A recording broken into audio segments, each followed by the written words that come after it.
Estamos de regreso en Página 13, esta es la revista radial, la conversación con que empezamos a cerrar el día.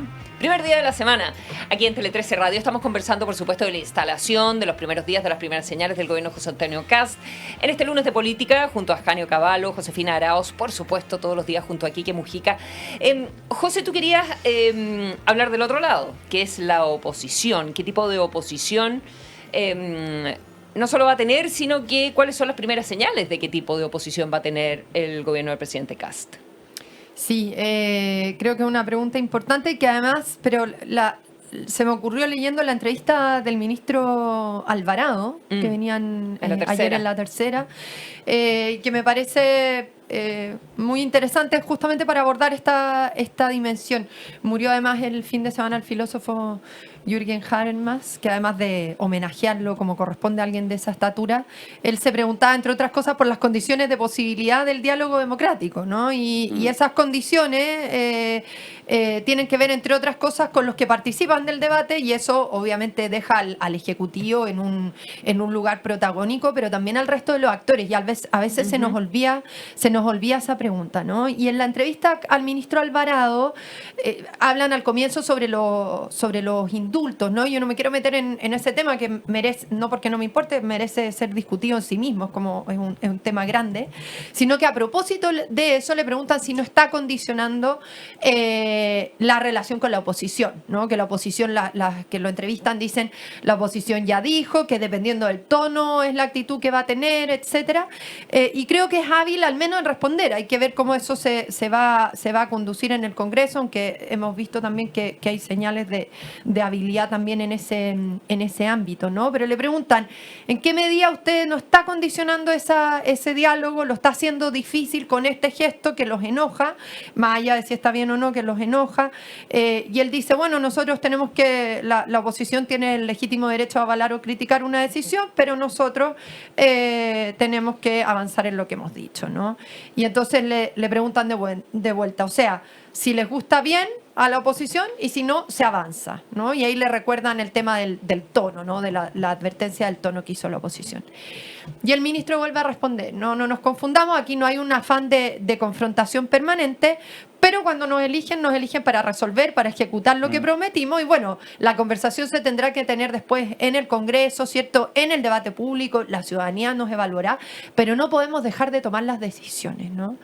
Y esto me parece relevante por dos motivos. Una, por cuánto está condicionando la misma oposición ese diálogo a priori, preguntando por el tono. Pero además porque creo que hemos tenido un problema en la discusión justamente sobre este tema, ¿no? En Chile ha sido muy difícil el último tiempo justamente el diálogo democrático. Lo ha sido por los que, digamos, la llevan en la lógica adversarial, ¿cierto? Sabemos un estilo de política que ha agarrado fuerza por las redes sociales, porque es apasionada, parece más atractiva, ¿no? Aunque no ayude a llegar a acuerdos, parece más atractiva. Pero también yo creo que esa lógica adversarial, ¿cierto? Esta crisis de la valoración del diálogo, del consenso a veces, también se debe por quienes somos defensores del consenso. Y hablo en primera persona porque creo, somos muchos probablemente los que creemos que el consenso, el diálogo democrático son fundamentales, ¿no? Hay que llegar a acuerdo en política, sobre todo en política democrática, etcétera. Pero resulta que creo que muchas veces esos defensores confunden la justificación de algo como consenso, como promoción del diálogo, como promoción del acuerdo, con renuncia a cuestiones importantes, ¿no? Yo fui muy crítica en su momento, y sigo siéndolo, con la etiqueta de la derechita cobarde, ¿no? Pero resulta que hay que preguntarse también por qué esa etiqueta permeó, ¿no? Solo por lo fuerte que es la provocación, o porque cierto mundo, cierto electorado consideró que había estado renunciándose a cuestiones importantes, ¿no? Entonces, creo que esta respuesta del ministro, y hay que ver, insisto, está partiendo, esta es una declaración que hace, hay que ver cómo se operativiza, que el concepto ha estado de moda estos días, pero creo que es interesante la respuesta que da, porque tú no puedes transformar el valor del acuerdo, ¿cierto? La búsqueda del acuerdo, una relación virtuosa con la oposición, con la renuncia actual, ¿no? Y en parte el enojo de la ciudadanía también se debe a una política que parece muy lenta en actuar, que promete y no ejecuta, ¿cierto? Entonces creo que es una buena señal de parte del ministro responder en esos términos, porque ha estado en crisis un poco, se ha hecho difícil el diálogo democrático en el último tiempo, y es una gran pregunta la de cómo este gobierno va a lograr producir ese diálogo democrático sin renunciar a sus convicciones, a sus promesas, etcétera, ¿no? ¿Ascanio? Bueno, mira, yo creo que la oposición, como le pasa a cualquier oposición que acaba de pasar ese rol, está como desconcertada, ¿no? A mí me parece que el primer servicio que le podría prestar al país y a sí misma es clarificar sus relaciones con el Partido de la Gente, ¿no? Porque ese va a ser un factor continuo de modificación de las mayorías, ¿no?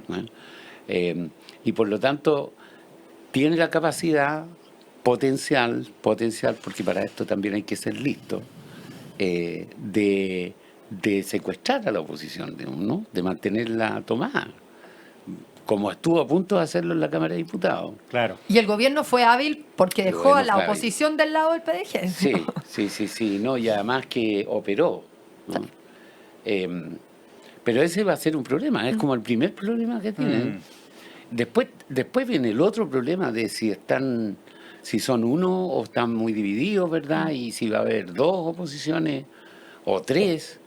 Pero ese yo creo que es un problema posterior, no se resuelve con una reunión ampliada, digamos. No, o sea, no están sirviendo mucho eso. Claro. Pero ahí, ¿quiénes van a ser los grandes? Porque es como en el camino, vamos a ver cómo se arregla esa carga, pero ¿quiénes creen ustedes que van a ser los líderes de esa oposición? ¿Quiénes pueden encauzar ese camino?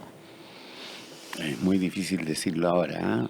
O sea, hay figuras que tienen esa aspiración. Me imagino Paulina Bodanovich, que fue la que en su momento representó Álvaro Elizalde, la idea, ser. Pero Paulina Bodanovich fue un poco la que dijo, si no me equivoco, esta idea de ser una oposición más constructiva o dialogante, ¿cierto? Pero claro, mi sensación es que muy rápidamente van poniendo condiciones, ¿no? Si yo no pretendo defender las acciones del gobierno, es difícil ser oposición porque tampoco puedes permitirlo todo, ¿no? Pero claro, la pregunta es ¿qué tan rápido terminas vinculado no solo con el PDG, sino con aquellos que representan la oposición no dialogante de la que al menos una parte se quería separar. Claro. Pero es hay un que problema. verlo. Núñez también me imagino una figura que... Bueno, y Boric. Que espera... Bueno, claro. Y Bodanovich. Lo que pasa es que los que están en el Congreso probablemente tengan un margen de acción más posibilidades de posicionarse más visibilidad, ¿verdad? Sí, sobre todo un gobierno que quiere empujar tantas leyes. Ojo con los alcaldes, ¿eh? Yo creo que están armando algo ahí. Bodanovich, Castro, Delfino, algo se traen entre manos ellos. No sé si dentro, no me imagino a Castro, Delfino socialista, Castro no tiene partido y Bodanovich es Frente Amplio, pero puede surgir algo de ahí también, algo como distinto. Y lo otro, que el Partido de la Gente va a estar condicionado para bien o para mal con la candidatura de Franco Parisi el 2030, porque es el tiro largo. O sea, digo para bien o para mal, porque los puede también cohibir de tomar medidas rupturistas o obstruccionistas, sobre todo en los temas de delincuencia.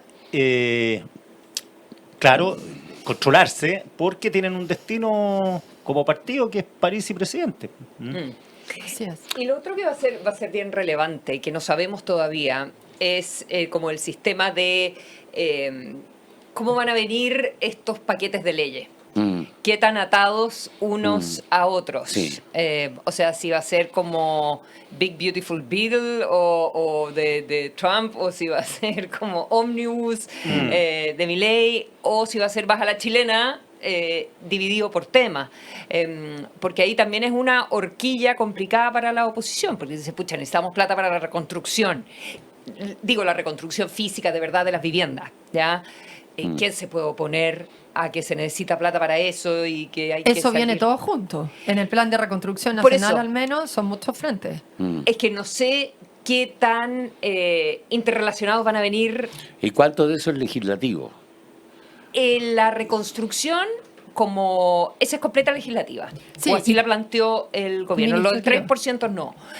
Pero lo otro es un paquete legislativo y fue interesante la palabra que usaron, que fue un borrador.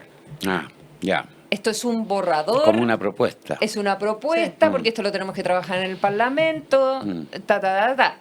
Entonces, por una parte, Alvarado creo que tiene una posición bien dura en esto que dice la tercera, como, oye, perdona, yo gobierno... Y para eso me eligieron. Para eso me eligieron. Claro. Pero también diciéndole al Parlamento, bueno, esto es un borrador, esto es algo que vamos a trabajar. Entonces hay que ver quién recoge el guante al otro lado. Y leí por ahí además que, pero no lo logro pillar, que además entra a una comisión específica, además la discusión del plan de reconstrucción no se reparte, entra a Comisión de Hacienda, si no me equivoco, en el Parlamento. ¿En el Parlamento y entra por el Senado o por la Cámara? Eso no me acuerdo. Es que no sé dónde lo vi, pero vi que se iba a Comisión de Hacienda por la cantidad de efectos como vinculados a, claro, en el fondo para fiscales, para mirarlo desde ahí. Pero en el fondo es la apuesta, el plan de reconstrucción es ambicioso porque tiene muchos frentes, digamos, o cumple con muchas aspiraciones del gobierno. Esta se enmarca en una serie de otras señales de estamos haciendo cosas. Tiene una mirada integral sobre los distintos frentes del gobierno de emergencia, pero además le echa encima efectivamente a la oposición en el Parlamento una propuesta que obviamente tiene que ser discutida, pero donde el efecto de ponerse en contra es rechazar un plan de reconstrucción nacional que, entre otras cosas, incluye construir casas en áreas donde se ha demorado demasiado esa oferta, ¿no? Entregarle esa oferta, la entrega de esa oferta a la ciudadanía. Yo creo que la parte más dura, José, es recuperar las tomas, ¿eh?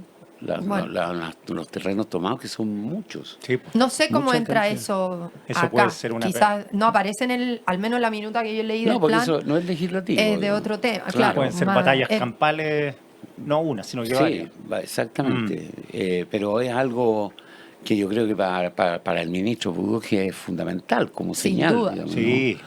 Aquí nadie más se toma un metro cuadrado. Exactamente. Va a ser una batalla. Va a ser una batalla, pero él también ha dicho, mira, yo tengo que regularizar a esta gente. Claro. Y quizás darle subsidios a gente que por ley no los podría recibir, pero es la única manera porque unas casas están atadas a otras, entonces no puedo avanzar con los subsidios. Está como un zapato chino. Es un zapato, sí. Y si quiere avanzar, tiene que como que cortar ese nudo y echarle para adelante, aunque no sea como muy ortodoxo, muy ortodoxo, muy legal. Es verdad, sí, es verdad. Entonces, y lo otro, yo no sé cómo lo ven ustedes, Ascanio, el tema de medidas económicas que pueden ser vistas como demasiado pro empresa. ¿Cómo lo va a recibir la oposición, digamos? Porque una rebaja de impuestos, básicamente. Rebaja de impuestos, los temas tributarios de reintegración. Bueno, los impuestos... a los capital, eliminar la ganancia de capital, digamos, todas aquellas señales que son como pro mundo privado. Claro. La teoría dice que el elevado monto de impuestos que pagan las empresas en Chile es un incentivo para que no paguen, ¿no? Y eso explicaría, digamos, por qué el gobierno sistemáticamente erró en sus estimaciones de ingresos fiscales, ¿no? Hay una razón más, que fue la caída general del cobre el año pasado, ¿no? De la caída de producción, no de precio. Es difícil entender por qué se produce menos cuando el precio está más alto que nunca, ¿no? Pero eso ocurrió efectivamente en el 2025. Ya, pero con los impuestos, tú rebajas los impuestos y la gente empieza a volver a pagar, pero no de inmediato, ¿no? Primero se estudia esta cuestión, ¿verdad? Entran los analistas tributarios dicen ya, vamos a pagar completo sin subterfugio. Eso no es tan automático. Y esos ingresos no completan, yo creo, en volumen lo que se pierde con la rebaja de impuestos. Claro, o sea, tú dices que en el fondo tampoco van a recuperar demasiado. Claro. No, todas las teorías que yo no he desarrollado, que he escuchado solamente, es la idea de que cuando los impuestos están mal diseñados, se nota porque los incentivos para eludirlos son más altos. Son más altos. Claro. Y la pregunta de fondo que decíamos también al principio es cuánto de esta teoría de que la reducción de impuestos y cuánto se demora, se traspasa de verdad a creación de empleo, Claro. Es que esa va a ser la clave. O sea, yo creo que el gobierno, porque está haciendo cosas que en otro momento pudieron ser muy impopulares, ¿no? Pero, como decíamos al comienzo, el hecho de partir con vuelito le permite empujarla y, bueno, en la medida que logres tener señales efectivas de crecimiento, aumento de empleo, etcétera, quizás va, de aumento de recursos, etcétera, quizás va a lograr como amortiguarse, ¿no? Ese efecto. Pero yo creo que sería bueno también, y es interesante porque yo creo que es importante que un gobierno logre justificar qué es lo que lo mueve, ¿no? Está bien que tú seas más pro empresa que un gobierno saliente que por mucho tiempo pareció, después lo fue cambiando, pero pareció ser derechamente antiempresa, ¿no? Hay un sentido un sentido positivo en el que puedes ser pro empresa, pero también es bueno dejar muy en claro que lo que te mueve es una recaudación eficaz, ¿no? Y eso exige, por un lado, justificar muy bien en la línea que decías, Canio, en qué medida reducir impuestos puede asegurar mayor recaudación, pero también un discurso que, en fin, tiene que acompañarse de una serie de otras cosas, muy exigente también del pago, o sea, contra la evasión, claro, ¿cierto? Contra estas prácticas que son también extendidas, o sea, un discurso pro empresa que al mismo tiempo sea muy exigente con la empresa, ¿no? Y que permita mostrar cuáles son los verdaderos objetivos del gobierno, ¿no? Que me parece que lo han hecho bien, por ejemplo, hasta ahora, a propósito del tema ambiental, ¿no? No vamos a pasar a llevar normativas ambientales, ¿cierto?, que están más o menos establecidas. De hecho, tiene un ministerio que no, o sea, con figuras bien destacadas en ese ámbito, pero facilitando, ¿cierto?, que se retomen las iniciativas, ¿cierto?, que nos ayuden al crecimiento económico. Yo creo que eso también es importante a propósito del tema impuestos. Y hay que ver también lo que pasa en la situación externa. Ayer el ministro, claro, el tema del petróleo, la benzina, cuánto va a subir, cuánto nos va a costar, todo eso, cómo puede pegar eso en la inflación. Eso puede ser bien complejo para este gobierno, sobre todo porque la gente tiene alta expectativa, que eso no es malo per se, pero una de las expectativas que tiene es el bolsillo. O sea, bueno, ahí Piñera siempre está acá, me acuerdo, pedía mucho los índices de la gente que salía de vacaciones como medida de felicidad. Claro. Sí. Entonces destacaba hoy, este año fueron los que más salieron de vacaciones en la historia de Chile. Los viajes y los Cyber Monday. El Cyber Monday. Eso salió una nota este verano, si no me equivoco, en que se estaba tomando pocas vacaciones la gente. Pocas vacaciones. Algo así salió los que están sin pega. La gente está saliendo poco. No se sabe bien por qué. Sí, porque no hay plata, que Chile está muy caro, la gente está trabajando mucho, pero que no era una muy buena señal. El empleo está muy mal, digamos. Que pasó todo el cuatrienio de Boric con 8% o más. No, esa no es una cifra escandalosa, digamos, no son 2 dígitos, pero 4 años con eso es mucho. Bueno, por eso pararon la ley Uber. Por eso pararon la ley Uber. Claro. Totalmente. Puede ser peor. Claro. Podría ser peor. Con 150.000 choferes. Claro, con una medida, con una forma de medir el empleo que es súper generosa. Generosa, sí. Claro. Porque no es así como trabaja usted 8 horas al día con contrato. Sí. Esa no es la pregunta. Trabajó media hora a la semana. Y eso es tener empleo. Entonces imagínate si es 8-2, 8-3... hacia el final del gobierno de Boric, con ese tipo de preguntas sobre qué significa estar empleado. Y en ese sentido lo que decía aquí que es clave, ¿no? O sea, yo creo que tú puedes lograr justificar una actitud de austeridad, ¿cierto? De que vienen tiempos difíciles, etcétera, pero sobre la base de mostrar al mismo tiempo mucha conciencia en el discurso y en las acciones del bolsillo de las personas y sobre todo las personas en peor situación. Así es. Esto es Página 13 en los lunes de política. Estamos con Quique Mujica, Canio Cavallo, Josefina Araoz en este programa para escuchar y también para pensar la conversación con que vamos cerrando el día en Tele 13 Radio. Voces diversas conversan y debaten en la múltiple